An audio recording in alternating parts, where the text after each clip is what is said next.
Hey YouTubers, this is Peter Hall. I'm going to be reading an article about Brie Larson from Breitbart. I was put onto this editorial from a YouTuber named Mecha Random 42, I think. She's a red-haired a red-haired young woman with like glasses, and she did a reading and reaction to this article. I'm going to do my own. It's about Brie Larson and how she's disrespecting every female actor or every female in general who's ever done anything. You know who the first black superhero was, not in movies but in comics? Who?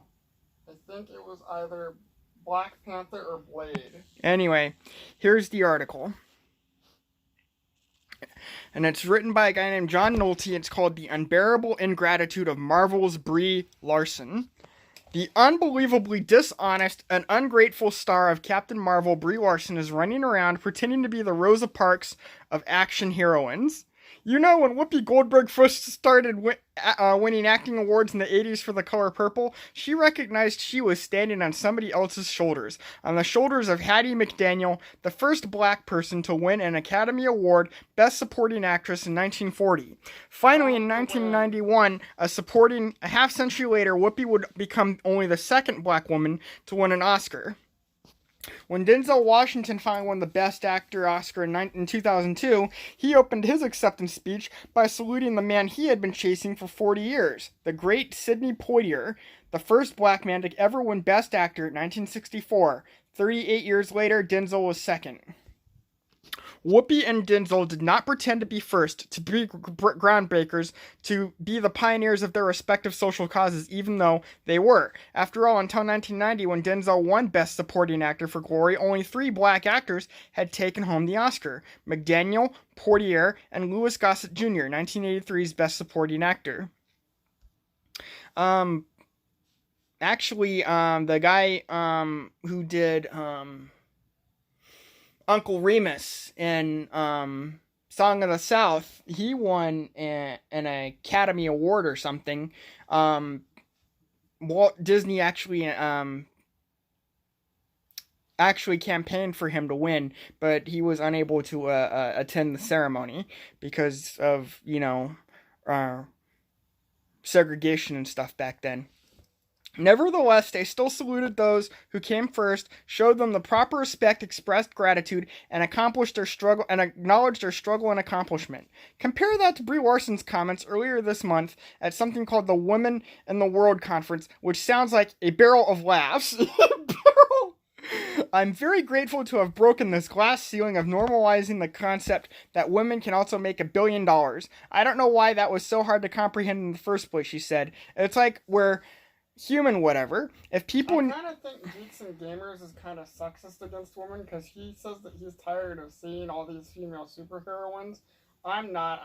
But I am kind of tired of like forced diversity. Yeah. It's just like we're human or whatever. If people needed this to be another reminder this decade that minority groups can open movies and make $1 billion, then great. I'm here. I did it. I did it. I did it. No, princess, you didn't. In fact, you didn't even come close to doing it. Believe it or not, before you, plenty of women were normalizing the idea of a woman making $1 billion box office dollars, of a woman being the foundation of an action franchise, of a woman as an action hero. You're not only not the first cupcake, you not only didn't break the glass ceiling, you are old hat. Let's start with the fact that Felicity Jones is the first woman to anchor a standalone $1 billion action movie with 2016's Rogue One. Oh, and before Brie, there was the Jennifer Lawrence in The Hunger Games, a franchise that grossed nearly $3 billion. Before Brie, there was a little woman called Wonder Woman with Gal Gadot that grossed $821 million. Long before Brie, a whole 17 years before Brie, Mila Jovovich anchored the Resident Evil franchise, a franchise that grossed over $1 billion. Who was Jupiter Ascending? Who was the actress that did that?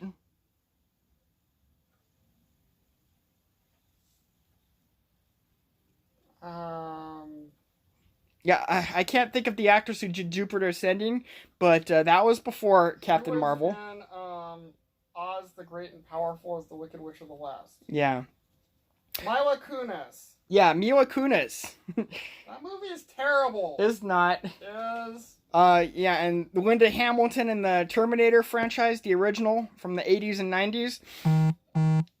A full 16 years before Brie, Kate Beckinsale launched the Underworld franchise. Angelina Jolie in Tomb Raider. Michelle Yeoh. Michelle Yeoh is,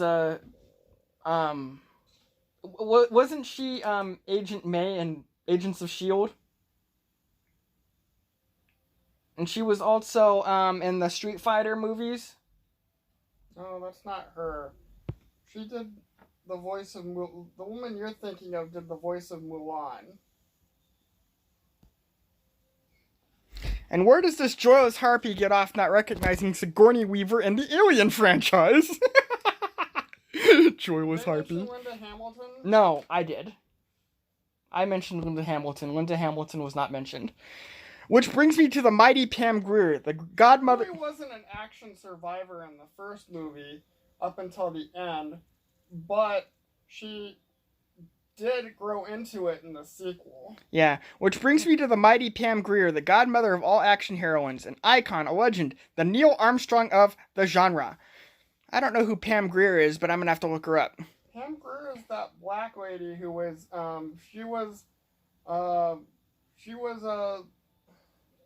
what's his guy? She was in Mars Attacks. She was, that trans woman in Escape from LA. Unfortunately, this is not the first time Marvel has disrespected the past. Remember when Black Panther tried to pull the same exact crap? Black Panther is the first black superhero movie. Yeah, sorry, no. Meteor Man 1993, which is actually pretty funny. I recommend watching it. Blank Man. Eddie Murphy? No. No, I've never seen Meteor Man. Blank Man 1994, I have no idea what that movie is. I'm gonna have to check it out. Have Meteor Man? Yes, on DVD. Oh, is it in your trailer? Yes. Spawn 1997, Steel 1997, Blade 1998, Catwoman 2004, Hancock 2008. Need I go on? Black Panther is the first black superhero movie written. Those movies are terrible. Hancock's not terrible. True, but Catwoman and Steel and Spawn are. Okay, their quality is debatable, but what's not debatable is that they came before Black Panther. Right. And they existed in comics years before their movies. Black Panther is the first black superhero movie written and directed by a black man. Yeah, sorry, no. The mighty Robert Townsend wrote and directed Meteor Man 26 freaking years ago. In fact, it was Townsend's 1987 masterpiece, Hollywood Shuffle, that started all of this. Okay, but this is the first time a person of color has directed a big-budget superhero movie starring a black man. Well, now you're just being stupid, but still, yeah, sorry, no. Guillermo del Toro directed Blade 2 a full 16 years ago. I know, Black Panther is the first Marvel... Del Toro's not black, though. He's Hispanic. So he's a person of color. Oh, I thought they said a black person. They said... Okay, but this is the first time a person of color has directed a big-budget superhero movie starring a black man. So he is considered a person of color. Well, now you're just being stupid, but still, yeah, sorry, no. Guillermo del Toro directed Blade 2 a full 16 years ago. I know, Black Panther is the first Marvel movie starring a black superhero. Blade, dummy! And there were 3 of them! And a TV series, which unfortunately didn't get a proper ending. You're pissed off about that, aren't you? Yeah, because I think the TV series is better than the movies. Although the first 2 movies are pretty good. Didn't the first movie have that, wasn't the bad guy in the first movie like that gelatinous, like, sentient liquid blob of blood? Okay, the ending had, like, atrocious computer graphics. Where, like, their souls are ripped out of their bodies. Yeah. Blade, dummy! And there are 3 of them! Black Panther is the first Marvel movie starring a black superhero, directed by a black guy named Ryan. Okay, you got me there. Okay, God. I get that everyone wants to be Neil Armstrong, I do, and I also get the politics behind all of this lie that convinces the woefully uninformed and stupid that America is so racist and sexist these firsts are only happening now. But I gotta say, this is a lousy thing to do to the true pioneers, to those who actually took the risks to blaze a new path. And the vernacular of the woke, it's a lousy thing to do to these women and people of color. Brie Larson and Black Panther were not the first, or the second, or the third, fourth, fifth, or even sixth.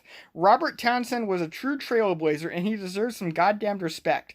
And so do Pam Grier and Sigourney Weaver. Okay. There were three of them.